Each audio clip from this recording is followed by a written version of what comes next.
Bismillahirrahmanirrahim.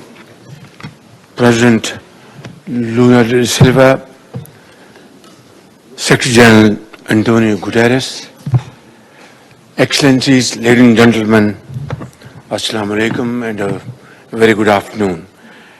As I speak to you, my country is reeling from intense monsoon rains, cloudburst, flash floods, mudslides and devastating urban flooding.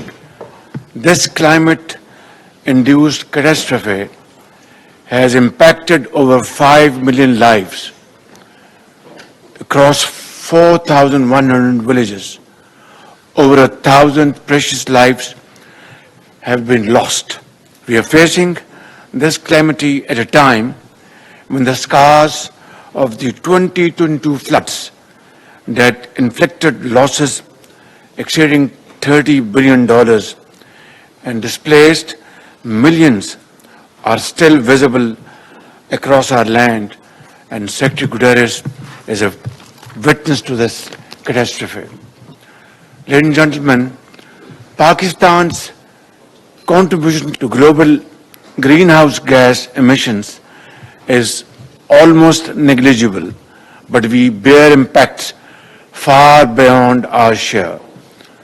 Our commitment to delivering on our climate agenda, however, remains steadfast and unwavering. In our 2021 nationally determined contribution, Pakistan committed to an unconditional 15% reduction in projected greenhouse gas emissions by 2030 as part of an overall target of cutting emissions by 50%. I'm pleased to share that Pakistan has already delivered on its unconditional pledge of a 15% reduction. Renewables are presently providing over 32% of Pakistan's power mix. Solar energy has grown sevenfold since 2021. 23,000 hectares of mangroves have been restored.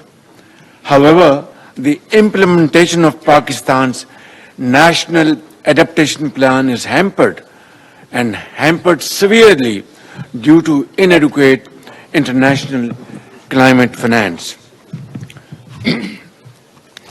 Ladies and gentlemen, I am pleased to announce here that we shall increase the share of renewables and hydropower to 62% of our energy mix by 2035, expanding nuclear energy capacity by 1,200 megawatt by 2030, shifting 30% of transport to cleaner mobility by 2030, and establishing 3,000 charging stations nationwide, scaling up climate-smart agriculture, safeguarding water security, and advancing the plantation of 1 billion trees.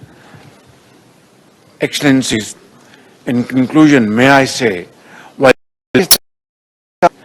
and determined to be part of the solution to the climate crisis, we hope and expect that the international community will also honor its commitment for the sake of our future generations. And my last line is that loans over loans, adding to loans, is not the solution. Thank you very much, and God bless you.